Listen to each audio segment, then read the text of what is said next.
Dharma, Maddie, Mackie, and Jacqueline, would you please come up and share a few words with us about what you said that helped us win? And if you could say your names, where you go to school, and then a statement about your involvement. And we've got certificates for you as well. Go ahead, just start. Hello everyone, my name is Jacqueline and I go to UAA. I just wanted to say that Anchorage truly deserves to be one of America's best communities.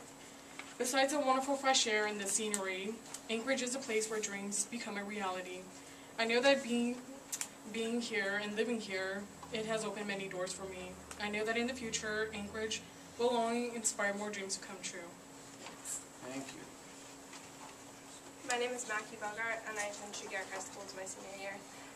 Anchorage deserves this award because it really does take the youth and involve them in the community and give them opportunities to volunteer, to aspire, to reach for their dreams, and then to achieve their dreams. We have a very unique environment, group of people, and it really helps to bring the youth into the community, both as a general and into the adult world. So, thank you. Hi, my name is Maddie Corbett. I am in grade 8 from Greening Middle School, and in agreeing with all those things, Anchorage is just a wonderful place to live, and is open to the community, not just young people, and it is always willing to and trying to improve. Thank you. Hi, I'm Dermot McGilly, and I go to Homestead Elementary. I'm a 5th grader, and I believe that Anchorage deserves this award because of all of the great opportunities for young people and all of the great activities for them to be able to go and get out there and have fun. Thank you.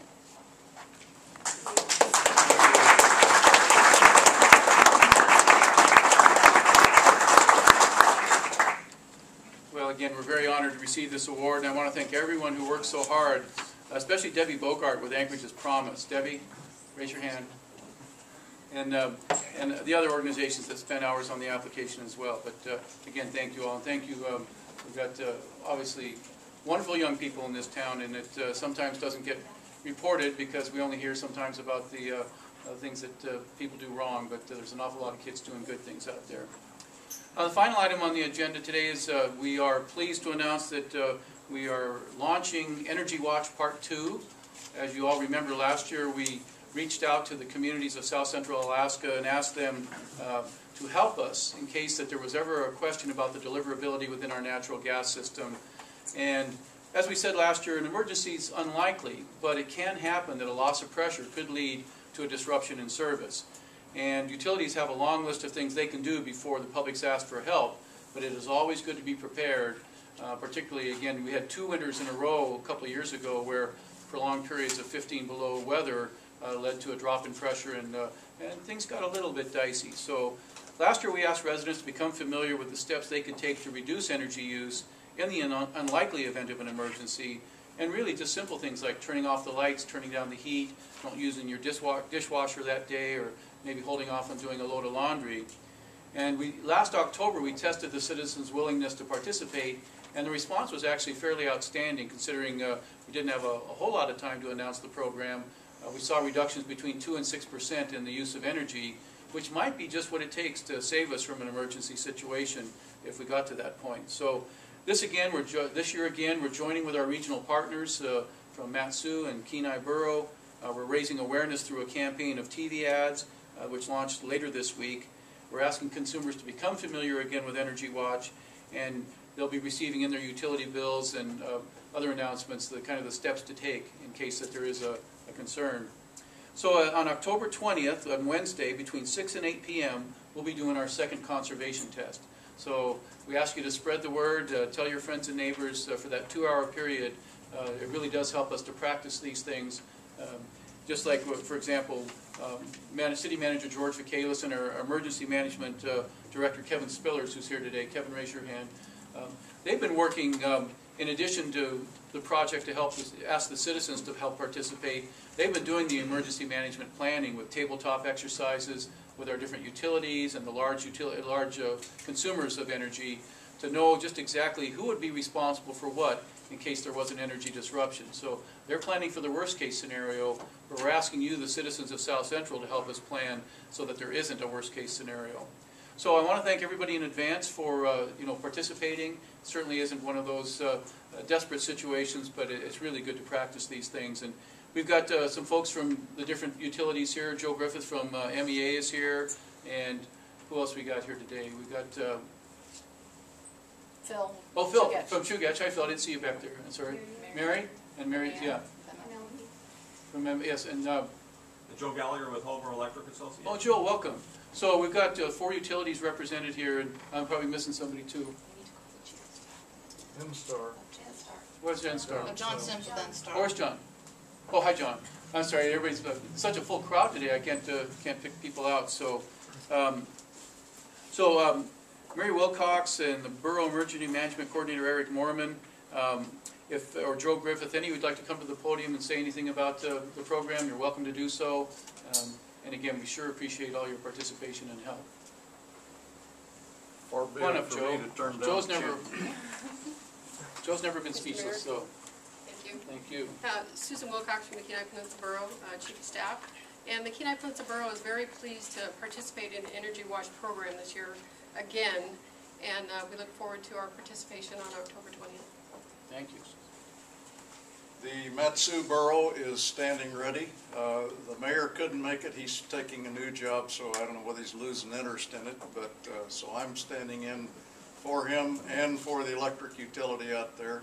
My friends at N-Star tell us that we won't have any gas problems this winter, and I'm tickled to hear that. The electric system has a method to conserve energy, and we will be testing it as well ourselves as much as we will bring our own membership in. But the borough is ready and looking forward to our test and hoping we don't really have the crisis that the mayor suggested that we should be ready for. Thank you. And John or Phil, if any of you want to make any comments, you're welcome to, but appreciate you being here. Really, it is a collaborative effort, and that was one of our goals coming into office, is we wanted to make sure that all the utilities and all the government agencies, and again, all the big users of energy, we're on the same page in case we do have to do some emergency planning and implementation. So with that, that's the end of the prepared agenda, but if you have any questions about anything going on in city government, this is your chance to throw it out there and put me on the hot seat. What's the projection for energy shortages this winter? I don't think there is a projection. I think Joe mentioned that the folks at N-Star are anticipating that they looked at the Farmer's Almanac and it's going to be a warm winter, and so we should have no deliverability problems. Concerning the year of tabletop exercises and everything, and Mr. Michaelis working with, I assume the businesses and various other organizations that might be impacted, any idea of what has been learned in this year of and what advances we've made in preparedness from all this testing?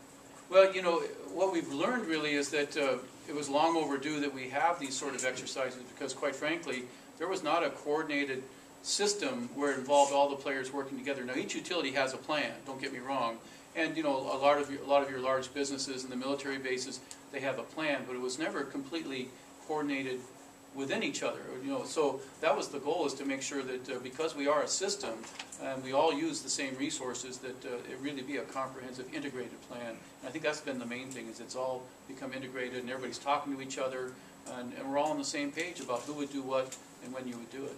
So we have that now. We do. And we're going to keep practicing it, because the plan is only as good as you know, the work you put into it. And a lot of times, if you don't maintain that communication, and you know, players change out there in the world as far as, you know, new people in new positions, and you want to make sure they get up to speed as well. Yes. This is off topic, but Sure. With all the budget concern and that sort of thing, there seems to be a lot of confusion of people not understanding why there's police officers posted at construction sites.